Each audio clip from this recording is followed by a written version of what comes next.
It's currently midnight right now, and I am picking up my friends at 4 AM from the airport because they've just come back off holiday. So why not kill some time and make an Ultimate Spider-Man review?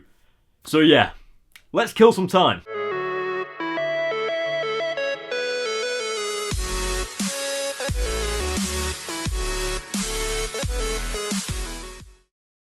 What is going on, guys? Welcome back to these videos. My name is Cameron and this is the review for Ultimate Spider-Man issue 87, and this is kind of a special video because today is the day that I announced the winner for the Spider-Man Homecoming pop figure giveaway.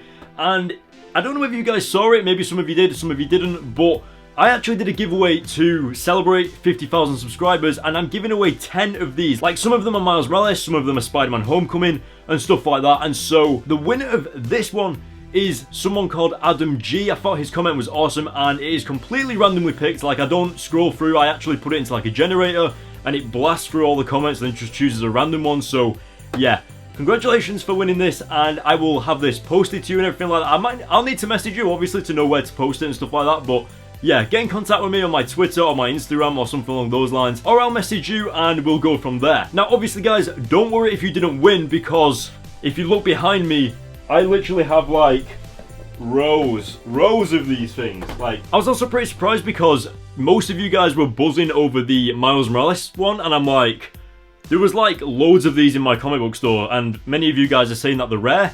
I didn't know that, so yeah, I'll be doing a giveaway for this in my next Ultimate Spider-Man video, so keep an eye out for that. But yeah, now that I've got that out of the way, it's time to get in to the Ultimate Spider-Man issue 87 review. So let's kick off with what happened in the previous issue. And of course, we had Silver Sable kidnapping Flash Thompson, actually discovering that Spider-Man went to Midtown High School, and they pretty much tracked him and followed him from there. And we also had the villain known as Omega Red, which was actually pretty awesome, and all of that awesome stuff. And it was just a really interesting issue. Obviously, it wasn't from the perspective of Spider-Man, it was like from another perspective of them following Spider-Man, and it's just really interesting. And of course, Silver Sable ran into the problem of discovering that Flash Thompson was not Spider-Man. So we're going to see what's happening next with that. We're going to see like the repercussions of that, and of course how Flash Thompson actually got kidnapped in the first place, and some other crazy stuff maybe to do with Mary Jane and the first time she actually sees Peter and Kitty Pryde together.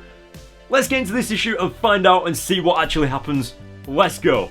Okay, so getting into the issue, one of my favourite things that actually happens throughout this comic is the fact that we've got that whole situation with Kitty Pryde and Peter Parker, and then you tie it in with high school and obviously Peter Parker having to see Mary Jane, and just the complications of Mary Jane obviously, and eventually seeing Kitty Pryde and Peter Parker together, and her figuring out that Peter is dating Kitty Pryde. And you can see straight away that the comic is foreshadowing that with the opening page of Mary Jane wondering why Peter Parker is just randomly smiling into space. And one of the best things about that is that is genuinely what people do when they like someone. They kind of just go into a daydream, they just start thinking about them, and it's complicated. Now, as we move through the issue, another thing that was being foreshadowed, especially for Peter as a character, was the way he replied to Kong with the whole wedgies and his underwear sort of comment.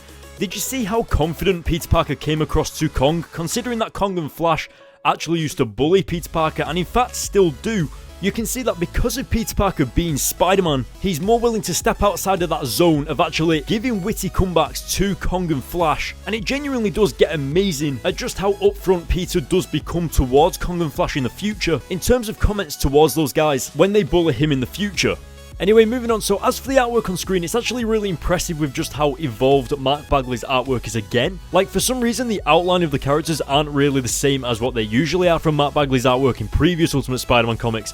And I actually like this a lot more because it looks a little bit more realistic and a little bit more modern and up to date. I mean, if you go back to the original Ultimate Spider-Man comics, or maybe even a few issues ago, Mark Bagley's artwork's pretty much just the same as usual, with like thick outlines of characters. And I can't quite put my finger on it, but it just feels a little bit more updated, like a little bit more evolved. It's really strange, but I'm liking it a lot. Now, as for what's happening on screen, I think one of the main things to take focus on is the fact that Flash Thompson has actually been kidnapped by real criminals, like real people that can actually kill him. And even though Flash Thompson is a bully towards Peter Parker and just a bully in general, it just goes to show that when put into an actual situation where his life is at risk and he's involved with real criminals, Flash Thompson is just like everybody else. He's just someone that's scared for his life. He is a good kid, but the bullying relationship is just something that has happened as Peter and Flash have grown up together since they were younger. One of my favourite things about this comic was the fact that Flash Thompson has actually become semi-famous because of this situation and actually escaping these criminals alive and everything like that.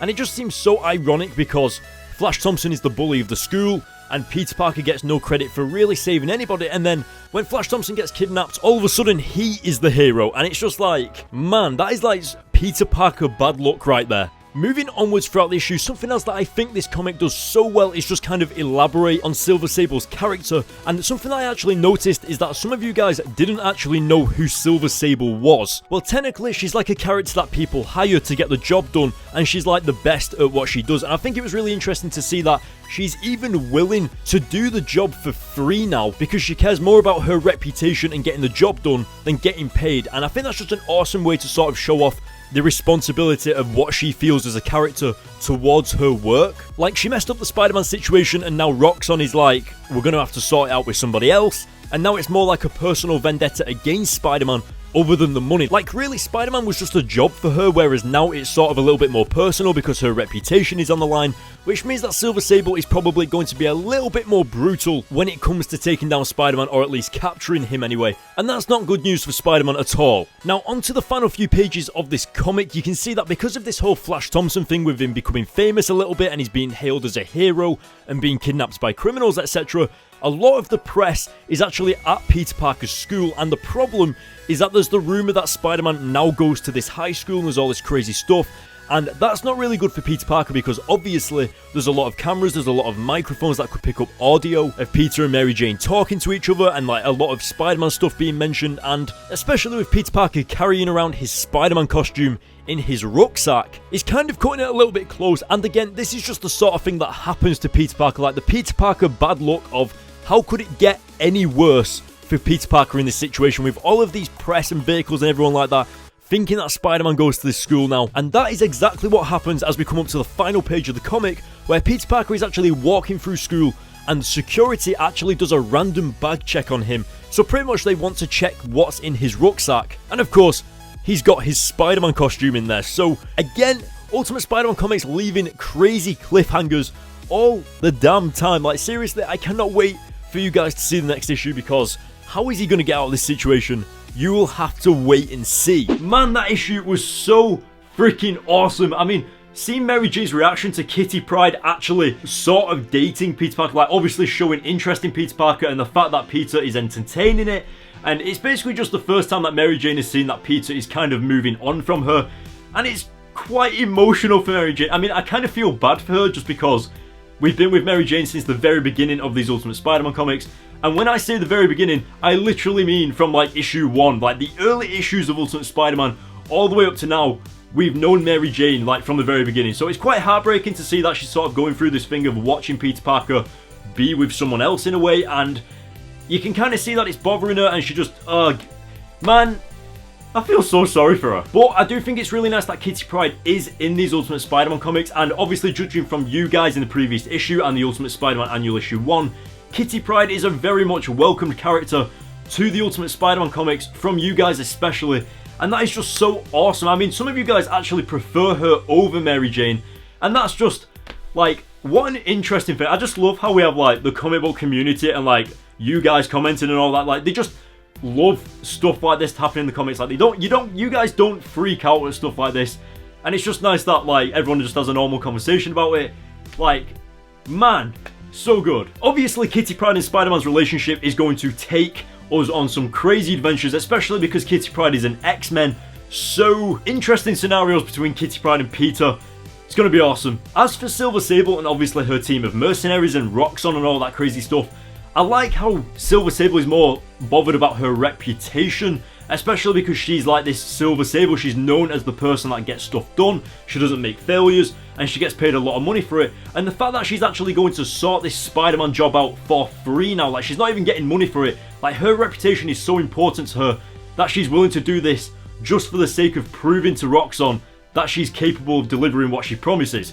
That is such an awesome character, and it's kind of scary, like, wondering what's going to happen in the future comics. Like, how far is she going to go? Like, what lengths is she going to take to get Spider-Man and, like, kidnap him or something along those lines? And just get Spider-Man to talk to Roxxon. Like, there's so many, man. One of the best things about the Ultimate Spider-Man comics though is that they set up a cliffhanger at the end of every single comic, so you want to read the next one immediately. I mean, Spider-Man, or should I say Peter Parker, is walking through his high school right now, and then someone wants to search his bag at the end of the comic, and it just ends there. And obviously, in case you guys didn't realize it, he's got his Spider-Man costume in his rucksack.